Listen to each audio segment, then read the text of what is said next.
Do you often find yourself being taken advantage of? Perhaps you're often talked down to and treated as less than. Sometimes people can be harsh and judgmental, and you may feel as if they don't hold any respect for you. It's not always nice to hang around those who don't value you.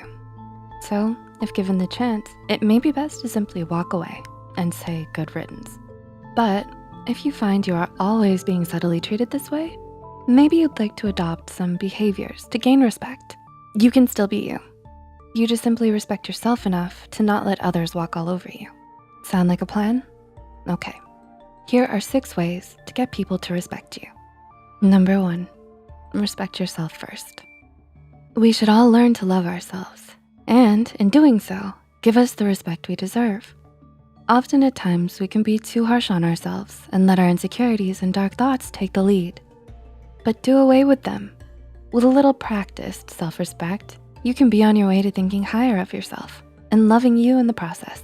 Many researchers, such as Herbert M. Lefcourt, state that having a sense of internal locus of control over our own lives is a key condition for our mental health. Locus of control refers to how much someone feels a sense of agency towards their life. Someone with an internal locus of control believes the things that happen to them are strongly influenced by their own actions, abilities, or mistakes. To practice self-respect, you must first allow yourself to say no without feeling guilty. Prioritize what is important in your life. Protect yourself and choose to keep only healthy relationships. It's key to not let others take advantage of you and make sure you get what you pay for in life.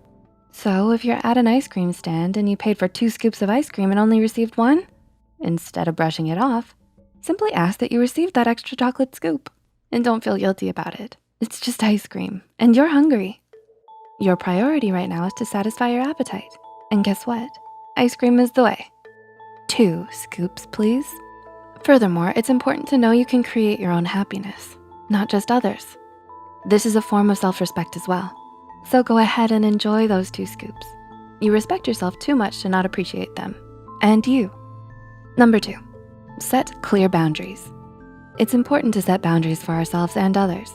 Let's say your friend often comes over to your house for movie night. You love and care for your friend, but they aren't the most respectful guests.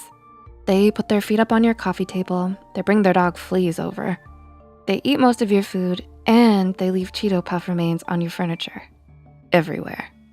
Do they respect you? Doesn't look like it. A good step would be to set some boundaries for when company comes over and discuss them with your dear friend. You can be kind when discussing this with them and consider their point of view as well. But it's your home and it's ultimately your rules. So tell them they can't keep scavenging through your fridge. Fleas must be on a leash and to keep their cheese-filled hands to themselves, not on the furniture. And paws off the table, Fleas. Number 3, understand you don't have to be nice all the time. Who wouldn't wanna be nice when they want to? But when you feel like you have to at the expense of your own happiness, it's not a good idea.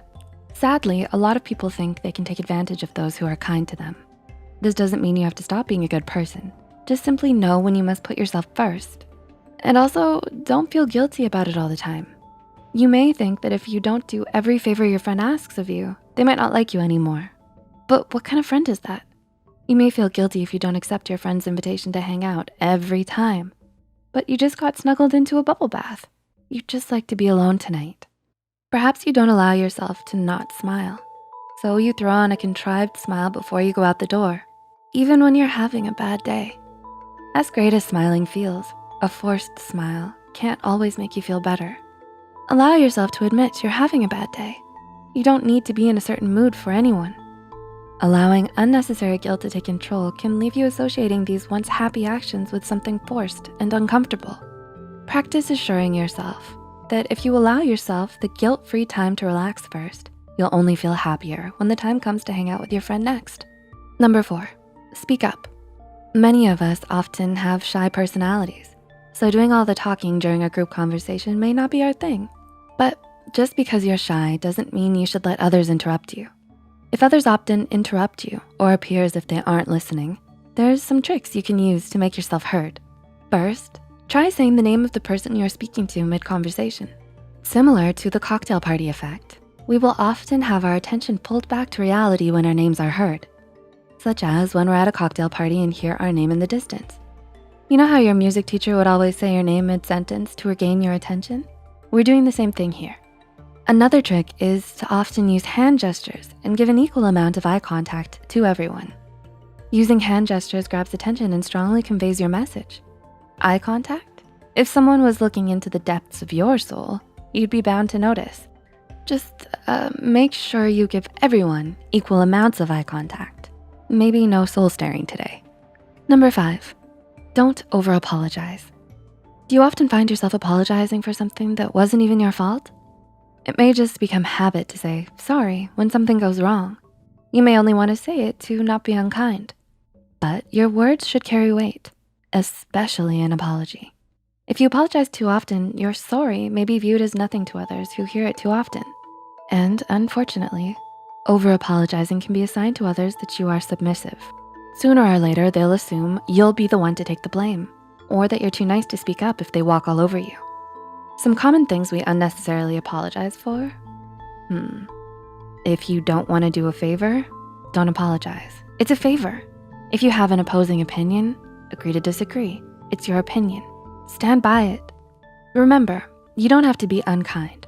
Say sorry when sorry is due, but be conscious of how often and how unnecessarily you do say it.